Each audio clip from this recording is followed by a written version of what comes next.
कहानी की शुरुआत डफी नाम के एक आदमी से होती है जो एक बार में गया था और वहीं उसकी नजर जुआ खेल रहे कुछ आदमियों पर पड़ी, जिसके बाद उसने भी उनके साथ एक बाजी खेलने का फैसला किया। लेकिन डफी के पास जुए में लगाने के लिए पैसे नहीं थे और इसलिए उसने अपनी घड़ी को दांव पर लगा दिया। कुछ ही बाजियों के बाद डफी ने उन सभी को हरा दिया और इस हार से गुस्सा होकर उन सभी ने मिलकर डफी पर हमला कर दिया। लेकिन डफी कोई कच्चा खिलाड़ी नहीं था, उसने कुछ ही पलों में उन सभी की चटनी बना दी। इसी बीच 2 दिन पहले जेल से छूटे मैक्स की नजर डफी पर पड़ी। बाहर से निकलने के बाद डफी एक होटल में चला गया क्योंकि उसके पास अपना कोई घर नहीं था। असल में डफी एक एक्स मरीन कमांडो था जिसने अपने कई साथियों को अफगानिस्तान में खो दिया था और उसकी टीम में से सिर्फ वो और उसका एक साथी बोएका ही अफगानिस्तान से जिंदा बचकर वापस आ पाए थे। अगली सुबह मैक्स डफी से मिलने के लिए उसके होटल पर गया, लेकिन डफी को मैक्स से बात करने में कोई दिलचस्पी नहीं थी। पर फिर मैक्स ने उसे खाना खिलाने का ऑफर दिया, जिसके बदले में डफी उसकी बात सुनने के लिए तैयार हो गया। इसके बाद वो दोनों ही एक रेस्टोरेंट में गए जहाँ उसने डफी की काबिलियत की बहुत तारीफ की और कहा कि बेटा तेरे हाथ में जादू है, हम बहुत पैसे कमा सकते हैं। पहले तो डफी को उसकी बात पर विश्वास ही नहीं हुआ, पर मैक्स उसे अपनी बात का सबूत देने के लिए तैयार था। जिसके बाद वो दोनों डोनाल्ड नाम के एक आदमी से मिलने गए जो अलग अलग जगहों पर स्ट्रीट फाइट्स करवाता था। और पहली फाइट के बाद डोनाल्ड ने वहां मौजूद सभी आदमियों को अपने फाइटर से लड़ने का ओपन चैलेंज दिया। पर तभी उसकी नजर डफी पर पड़ी और वो जानता था कि मैक्स उसे वहां एक लड़ाई के लिए ही लाया है। पर डफी ने इस लड़ाई के लिए साफ इनकार कर दिया, जिसके बाद वहां खड़े सभी लोग उसका मजाक उड़ाने लगे। अपनी इस बेइज्जती को देखकर डफी आखिरकार लड़ने के लिए तैयार हो गया और उसने बड़ी ही आसानी से डोनाल्ड के उस फाइटर को हरा दिया। तभी उन्हें पुलिस के सायरन की आवाज सुनाई दी और इसलिए वो डोनाल्ड से अपने पैसे लेकर तुरंत ही वहां से निकल गए। रास्ते में डफी को उसके हिस्से के पैसे देकर मैक्स ने उससे उसके घर के बारे में पूछा, जिस पर डफी ने उसे अपनी हालत के बारे में बताया और उसकी बात सुनकर मैक्स ने उसे अपनी बहन के घर में शिफ्ट करने का फैसला किया। पर मैक्स की बहन रेचल के घर पहुंचते ही उन्होंने देखा कि रेचल अपने बॉयफ्रेंड को धक्के मारकर घर से निकाल रही थी और इसी चीज को लेकर उन दोनों में बहस चल रही थी। जिसके बाद डफी ने बीच में आकर उसके बॉयफ्रेंड को पीटना शुरू कर दिया। असल में रेचल एक विधवा थी जो अपनी बेटी के साथ उस घर में रहती थी। अगले दिन मैक्स पार्कर नाम के एक माफिया बॉस से मिलने गया। असल में मैक्स के ऊपर पार्कर का बहुत बड़ा कर्ज था, जिसे उतारना उसके लिए काफी मुश्किल हो रहा था। इसलिए मैक्स ने इस कर्ज को उतारने के लिए पार्कर के फाइटर से डफी की लड़ाई करवाने का फैसला किया। पार्कर इसके लिए तुरंत ही तैयार हो गया क्योंकि उसके पास तो बहुत ही ताकतवर और काबिल फाइटर्स थे जिन पर उसे पूरा भरोसा था। उधर डफी घर की साफ सफाई में लगा हुआ था कि तभी रेचल अपनी बेटी के साथ वापस आ गई और डफी के इस अच्छे बर्ताव को देखकर वो काफी ज्यादा खुश हुई। उस रात डफी ने रेचल और उसकी बेटी के साथ ही डिनर किया, जहाँ थोड़ी ही देर बाद मैक्स भी पहुंच गया और उसने डफी को पार्कर के बारे में सारी बातें बताई। जिसके बाद डफी सिर्फ उसकी मदद करने के लिए ये लड़ाई लड़ने को तैयार हो गया। उधर पार्कर रेचल के बॉयफ्रेंड रिक से पूछताछ कर रहा था। असल में रिक पहले पार्कर के लिए ही काम करता था और गैंग छोड़ने से पहले उसने पार्कर का बहुत सारा पैसा चोरी किया था। उसी वक्त लिंक्स नाम की एक करप्ट पुलिस ऑफिसर भी वहां पहुंच गई और उसने रिक से पूछताछ करना शुरू कर दिया, जिस दौरान उन्हें पता चला कि उसने सारा पैसा अपनी गर्लफ्रेंड रेचल के घर में छुपा रखा था। ये जानकारी मिलते ही लिंक्स ने बिना कुछ सोचे सीधा उसे गोली मार दी। जिसके बाद उसने पार्कर को रिक की गर्लफ्रेंड के बारे में जल्द से जल्द पता लगाने को कहा। अगले दिन मैक्स और डफी अपनी लड़ाई के लिए अरीना में पहुंचे, जहाँ पहले से ही लड़कियों की लड़ाई चल रही थी। उस वक्त वो करप्ट पुलिस वाली लिंक्स भी वहीं मौजूद थी। पहली लड़ाई खत्म होने के बाद अब डफी की बारी आ चुकी थी। मैच की शुरुआत से पहले ही डोनाल्ड ने सबको कह दिया कि इस आदमी को भाई हल्के में मत ले लेना,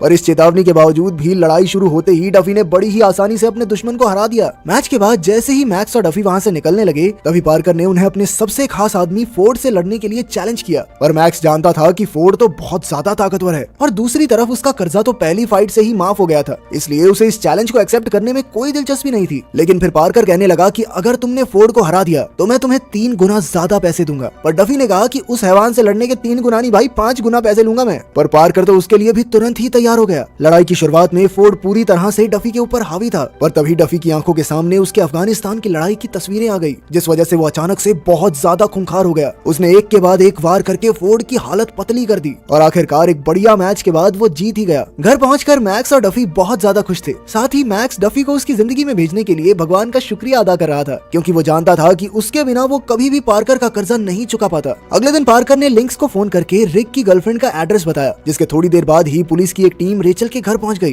पहले तो पुलिस ने उससे रिक के बारे में पूछा, जिस पर रेचल ने उन्हें बताया कि उन दोनों का रिश्ता तो काफी पहले ही टूट चुका है। पर फिर भी पुलिस ने उसके पूरे घर की तलाशी लेना शुरू कर दिया। असल में तो वो रिक के चुराए हुए पैसों की तलाश कर रहे थे, पर पूरे घर की अच्छे से तलाशी लेने के बाद भी उन्हें वहाँ कोई पैसे नहीं मिले। जिसके बाद लिंक्स ने रेचल को धमकाते हुए 1 हफ्ते में सारे पैसे वापस करने को कहा और ऐसा ना करने पर उसने रेचल और उसकी बेटी को जान से मारने की धमकी दी। उसी शाम घर पहुंचने पर मैक्स और डफी को पुलिस की इस रेड के बारे में पता चला, पर रेचल का कहना था कि उसके पास इन पैसों के बारे में कोई भी जानकारी नहीं है। उसकी बात सुनते ही मैक्स समझ गया कि ये पुलिस वाले पार्कर के लिए ही काम कर रहे हैं और इसीलिए वो रेचल और उसकी बेटी को घर पर छोड़कर डफी के साथ सीधा पार्कर से मिलने चला गया। लेकिन पार्कर का कहना था कि भाई ये पैसे तो मुझसे भी ज्यादा खतरनाक लोगों के हैं, अगर वो पैसे नहीं मिले ना तो भाई मुझे भी कोई नहीं बचा पाएगा, तुम्हारी तो बात ही कोई नहीं है। और रिक ने मरने से पहले यही कहा है कि उसने सारे पैसे रेचल के घर पे छुपाए हैं और अब वो पुलिस वाले बिना पैसे लिए रेचल और उसकी बेटी को छोड़ने वाले नहीं है। तभी पार्कर ने मैक्स से इस कर्जे को अपने सर पर लेने का सुझाव दिया ताकि वो अपनी बहन को बचा सके, पर मैक्स को उस वक्त कुछ भी समझ में नहीं आ रहा था और इसलिए वो चुपचाप वहाँ से निकल गया। लेकिन ऑफिस से बाहर निकलते हुए उसकी मुलाकात लिंक्स से हुई, जिसे देखकर वो और ज्यादा चिंता में आ गया।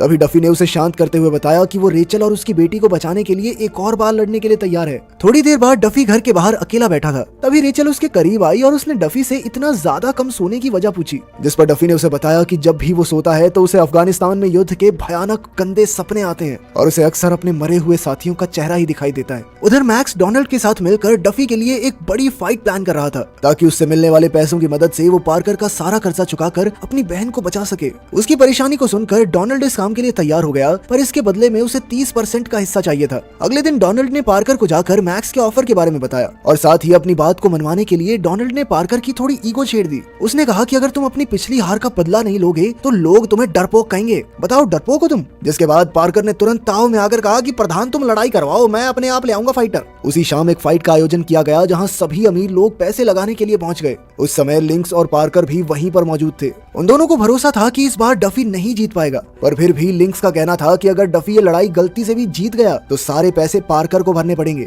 लेकिन फिर पार्कर ने कहा कि ना डार्लिंग, इतनी जल्दी नहीं। उसने लिंक्स को कहा कि तुम्हारे सभी गैर कानूनी कामों का कच्चा चिट्ठा मेरे पास मौजूद है, सारे सबूत है मेरे पास, तेरे सीनियर्स को पकड़ा दूंगा। उधर डस्टबिन में कूड़ा फेंकते वक्त रेचल की नजर कूड़ेदान में पड़े रिक के बैग पर पड़ी, जो पैसों से लबालब भरा हुआ था। असल में ये बैग उसकी बेटी ने रिक के बर्ताव से परेशान होकर वहाँ छुपाया था, जिसके लिए उसने बाद में माफी भी मांगी। उधर डोनाल्ड ने मैच से पहले डफी को किसी भी हालत में लड़ाई जीतने को कहा, क्योंकि उसने उसकी जीत पर $5 मिलियन लगाए हुए थे। इस बार डफी के सामने एक पुलिस ऑफिसर था। मुकाबला थोड़ी देर भी टक्कर का नहीं चला, डफी ने बड़ी ही आसानी से उस ऑफिसर को हरा दिया, जिसके बाद तो वहाँ भगदड़ ही मच गई और इस भगदड़ का फायदा उठाकर मैक्स और डफी भी वहाँ से निकल गए। रास्ते से ही मैक्स ने रेचल को फोन करके अपना सामान पैक करने को कहा। इधर रेचल ने मैक्स को उस बैग के बारे में भी बताया, पर मैक्स ने कहा कि जा दिमाग मत लगा, इस समय बैग बुग सब कुछ पैक कर ले और निकलना है हमें शहर से। थोड़ी देर बाद जब वो रेचल को लेने घर पहुंचे तभी पुलिस की एक गाड़ी ने उन पर हमला कर दिया, जिसमें एक गोली सीधा जाकर रेचल की बेटी को लगी। जिसके बाद मैक्स ने एम्बुलेंस बुलाकर उसे तुरंत ही हॉस्पिटल भेज दिया। एम्बुलेंस के जाने के बाद मैक्स ने सारी परेशानी को खत्म करने का फैसला किया।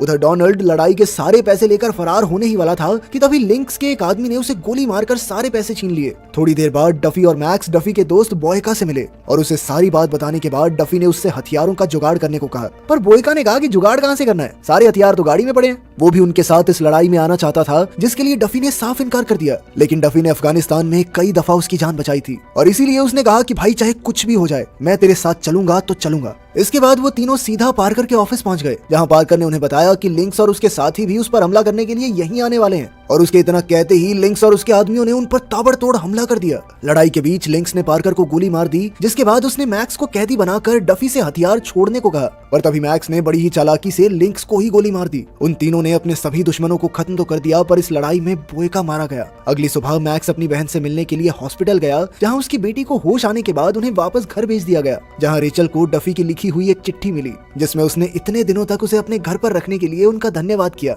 और बैग में मिले पैसों को अच्छे से इस्तेमाल करने को कहा। साथ ही हमें पता चलता है कि वो दोनों एक दूसरे के काफी करीब आ चुके थे, क्योंकि अपनी चिट्ठी की आखिरी लाइनों में उसने वादा किया कि वो जल्द ही वापस आएगा और उससे शादी करेगा। अगर वीडियो पसंद आई तो लाइक कर देना, चैनल को सब्सक्राइब कर देना। मिलते हैं अगली वीडियो में।